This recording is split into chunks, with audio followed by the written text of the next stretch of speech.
இந்த அருமையான வேளையில் ஆண்டவர் நமக்கு கொடுத்துருக்கிற வார்த்தை சங்கீதம் 107:20. அவர் தமது வசனத்தை அனுப்பி அவர்களை குணமாக்கி அவர்களை அழிவுக்கு தப்பி வைக்கிறார். ஆமாங்க, இன்னைக்கு இயேசப்பா நமக்கு கொடுத்துருக்கிற வார்த்தை, நான் உன்னை குணமாக்குறேன்.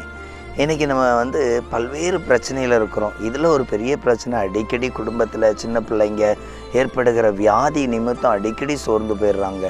நிறைய சம்பாதிச்சும் பல வேளைகளில் பணங்கள் அவ்வளோ என்ன பண்ணுது, வியாதிகளுக்காகவே செலவிடப்படுகிறது. இப்படி ஒரு கவலை இருக்கும். ஆனால் ஆண்டவர் சொல்கிறார், நான் உன்னை என்ன பண்ணுறேன், குணமாக்குறேன்.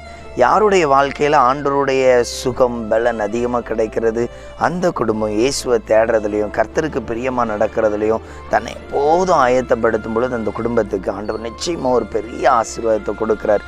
இன்றைக்கி கவனித்து பாருங்கள், நீங்கள் எந்தெந்த இடத்துலலாம் அதிகமாக ஜெபம் பண்ணுறீங்களா, அதிகமாக குடும்ப ப்ரேயர், தனி ஜெபம், இன்னும் சபைகள் கலந்து கொள்ளுகிற கூட்டங்களில் இன்றைக்கி நிறைய இடத்துல ஆண்டவருக்கு தூரமாக இருந்துட்டு ஆண்டவர் என்னை கவனிக்கலைன்னு சொல்கிறது என்னல்ல, சரியில்லை. நீங்கள் இயேசுவுக்கு அதிகமாக இடம் கொடுங்க.